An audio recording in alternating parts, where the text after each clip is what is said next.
are 3 National Trust sites, and anywhere else where it's got a historical reference.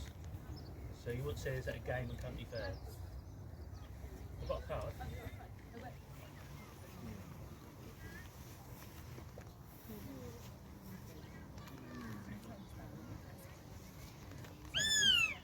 And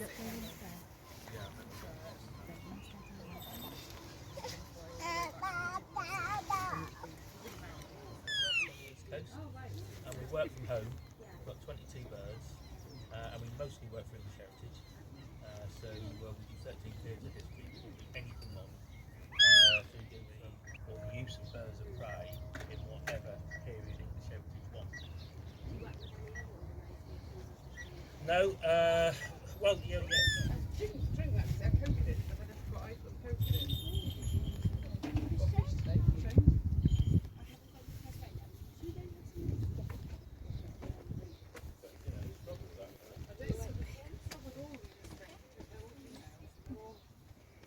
Three of the same.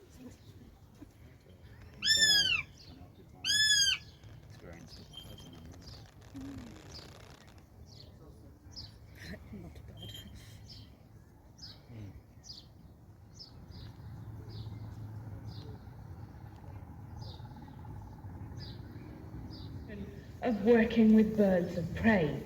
And so we will be looking at our feathered friends through the eyes of our ancestors, both ancient and more recent in the 19th century. And that gives us the opportunity to see them in great contrast.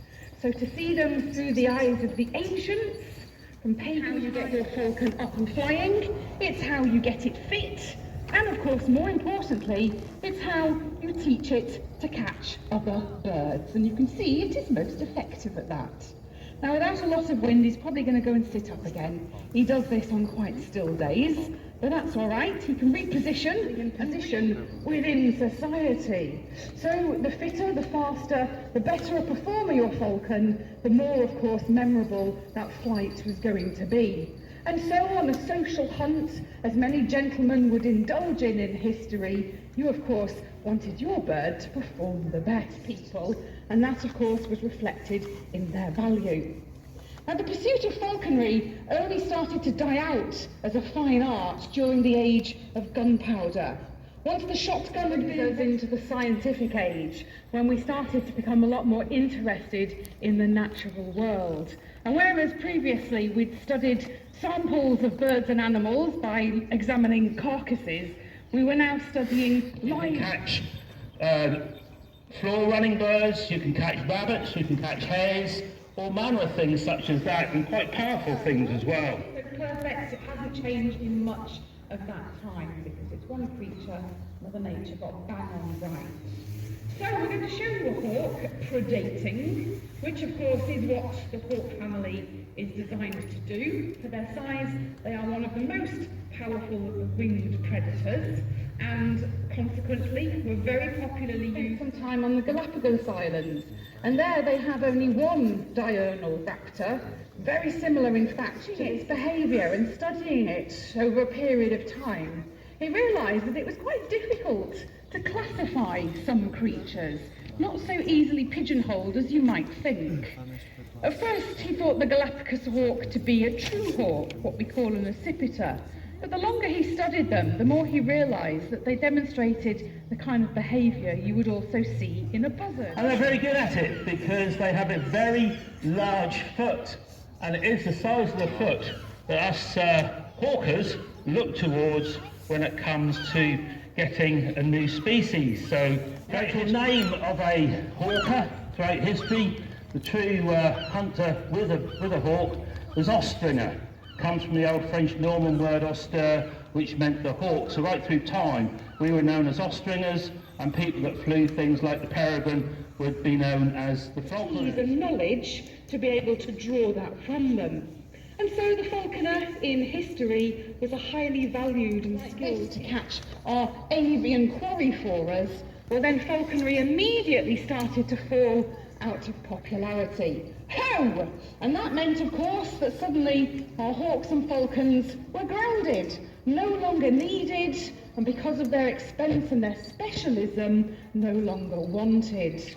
It's not until the Victorian period where we see this art finally being revived, really for nostalgic purposes, so that we didn't lose, which is part of the reason why he jumped on board of the HMS Beagle and spent many months touring around the coast of South America.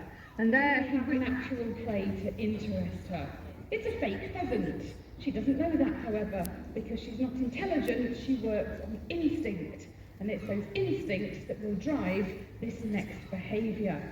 So, there's nothing to see at the moment, and you'll notice we're not getting a reaction, because vision is the primary sense of the diurnal raptor. The situation out of a bird that just likes to kill. But fortunately, that is the theme of our show, so she fits perfectly.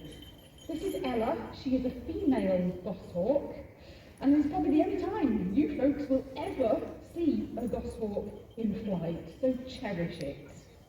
They're fast, fiery, incredibly powerful, and very serious. You can tell that just by watching how the goshawk flies to my husband's fist. She doesn't glide over like the American hawk did. She pumps her wings and then she hits my husband full force with both feet. She's not landing, that's a kill strike every single time. So that is the mentality of the goshawk. And it's for that reason it was the #1 hunting bird right across Europe, even into parts of Asia throughout history. Handsome to boot, beautiful grey plumage, stripy chest, heavily barred tails, and if you're lucky enough to see her up close, brightly coloured eyes, which change fearsomely during the course of the goshawk's life, beginning off as grey, turning yellow, deepening to tangerine, and eventually going red. And if you're lucky enough to have a goshawk with red eyes, then you have the best hunting machine on your fist. Leave your gun at home, your goshawk is probably going to perform better. Now I know what you're thinking, why the dog? Well, because of the temperament of the dog, testy and impatient. In history, it was often necessary to train your dog to work with your hawk. Your hawk, you see, is difficult to keep in your locality if you don't serve her, if you don't show her things to chase. Because she's so predatory, she'll quickly get bored. She'll disappear into the woods and you'll spend the rest of the day chasing her down. The dog is there to keep your hawk in your locality. The dog is also there to increase your chances of success.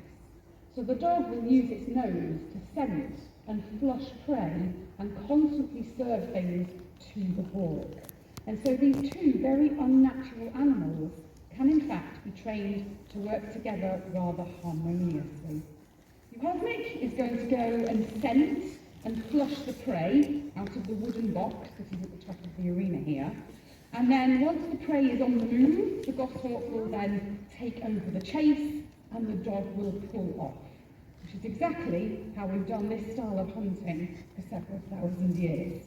Now to make sure we get the dog in just the right place, a few sneaky dog biscuits always help. Just because, of course, we're not using real prey today, we're using a dummy lure which doesn't have a scent like a real bird or animal would. So once I have backed out of the way, we can see that the dog and the hawk are on point and ready to go. The dog will be sent in. She will hopefully do her job, nosing the prey out of the box. The hawk then goes straight into pursuit, slides it down and winds it in. And that's exactly the style that you would flip the hawk from the fist and hopefully catch your supper. So give these two a round of applause. A nice thing to be able to recreate. Although possible, is to have a very well-trained dog. Of course, they're a falcon. They're an aerial hunter. And so you get a very powerful flight through the sky. Now, Pilgrim is the name of our falcon. He's not a pure ger. It's 3/4 ger falcon and 1/4 saker falcon. A very common combination in captive breeding today because it gives us something a little smaller, equally as powerful but a bit more manageable for a landscape that is nowhere near as big and as open as the Arctic. Now we don't have much wind today, so Pilgrim's going to have to work quite hard to get lift enough to put in the chases to my lure, but he knows this site very well, and there's a nice one. Came right through the arch of the ruins there. So this, in the Middle Ages, in the Tudor period, was a king's sport. But what do you hunt with such a bold and mighty aerial predator? Well, you need equally large prey, so heron, crane and red kite. But by the time we get to the 19th century, we're starting to run out of those quarries. We'd had so much land change, agriculture, waterways, everything was starting to look very different. And that meant we had very few large waterfowl left. So it is in the 19th century that we see the last come back in the modern day, because these are birds commonly used for hunting at landfill sites and waste tips where the modern falconer now more frequently makes his living. So as with all things falconry related, give us a bit of time, we adapt and we find a way. We're going to have a nice catch now, bring him into the ground. Good boy, and very beautifully done. Give Pilgrim a big round of applause. Not bad on a windless day. And that very neatly draws us to the end of our demonstration, so I hope you've enjoyed meeting our very talented family and learning about their rather unique stories from history, because without an appreciation of where they came from, we can't hope to continue to love them into the future. So thank you all very much for watching. We were sat watching all other birds. Do they ever go for other birds while They'll only go for birds that are 500 feet beneath them, because they dive onto them. In level flight, even peregrines. they must have, it's almost like they're taunting them, isn't it? And when they've got a crop like that, once he's had his full food, he'd go and sit on the top of the abbey, and a pigeon would nestle up beside him, because they know that once you see a crop on a bird of prey, its instinct to hunt switches off. Yeah. So they won't grab it for tomorrow. Yeah, I took a picture.